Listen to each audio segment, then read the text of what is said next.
This newscast is brought to you by Zachary Starr's newest book of poetry, 100 Days, A Celebration of Life, now available through Amazon. From the Pep Radio Newsroom, these are the stories we are covering at this hour. The Republican candidate for North Carolina Superintendent of Public Instruction falsely claimed this week that the plus in LGBTQ+ indicates support for pedophilia. On Monday, Michelle Morrow took to social media to attack her Democratic opponent, Mo Green, for having accepted the endorsement of LGBTQ+ advocacy organization Equality North Carolina. In a September 16th post on X, Morrow wrote, "Mo Green has stated that the Parental Bill of Rights does more harm than good, and he states he is proudly endorsed by Equality North Carolina, whose mission statement is to promote LGBTQ+ power. Newsflash," she added, "the plus includes pedophilia. Mo Green will not keep our children safe."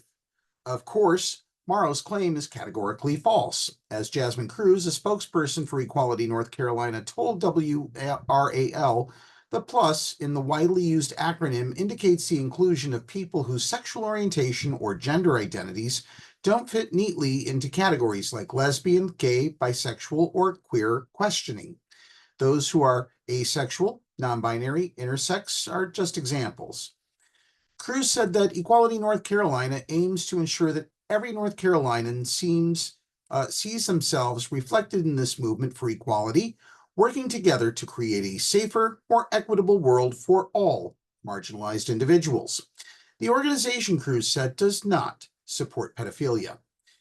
In May 2023, fact-checking site PolitiFact debunked the false claim proliferated online and in far-right media that the LGBTQ+ advocacy organizations were incorporating pedophilia advocacy into their work. According to Zero Abuse Project, an organization dedicated to preventing child abuse and exploitation, credible research indicates that sexual abuse of children is associated with power, not sexual orientation, and most molesters identify as heterosexual. In a statement to WRAL, Green's campaign said that Morrow's post proves that she is, quote, unfit to lead our public schools.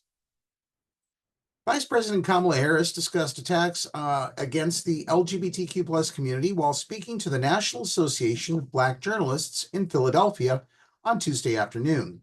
During her discussion, the association interviewers asked Harris if she felt safe with Secret Service protection following the 2 assassination attempts on former President Donald Trump.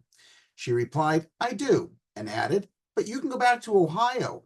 Not everybody has Secret Service," a reference to the bombing threats and violence that have occurred in the city of Springfield following lies repeated by Trump and running mate Senator J.D. Vance about Haitian immigrants eating local pets and spreading disease.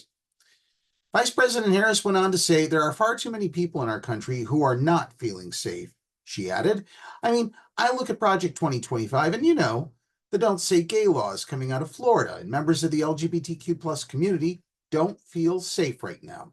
Immigrants or people with an immigrant background don't feel safe right now.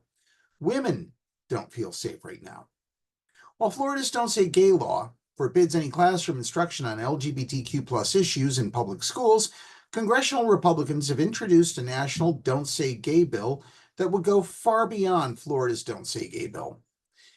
The bill, the Stop the Sexualization of Children Act, would cut federal funding to libraries, school districts, hospitals, government entities, or other organizations for hosting or promoting any program, event, or literature involving sexually oriented material, including any topic involving gender identity, gender dysphoria, transgenderism, sexual orientation, or related topics. A 2023 survey found that anti-LGBTQ+ legislation, including attacks on gender-affirming care, is making 66% of queer youth more anxious and thus suicidal. And we close out today with this news. The International Brotherhood of Teamsters declined Wednesday to endorse Kamala Harris or Donald Trump for president, saying neither candidate had sufficient support from the 1.3 million member union. Unfortunately, neither major candidate was able to make serious commitments to our union to ensure the interests of working people are always put before big business. Teamsters President Sean O'Brien said in a statement, We sought commitments from both Trump and Harris not to interfere in critical union campaigns or core Teamsters industries and to honor our members' right to strike, but were unable to secure those pledges. The Teamsters rebuff reflected a labor union torn over issues of political identity and policy, one that mirrors a broader national divide. Vice President Harris has unmistakably backed organized labor, while former President Trump has appealed to many white, blue-collar workers, even as he has openly scorned unions at times. By not endorsing anyone, the Teamsters are essentially ceding some of their influence in November's election, as both candidates claim to have support from its members. The Teamsters said Wednesday that internal polling of its members showed Trump with an advantage over Harris, a fact that the Republican campaign immediately seized upon by sending out an email that said the rank and file of the Teamsters Union supports Donald Trump for president.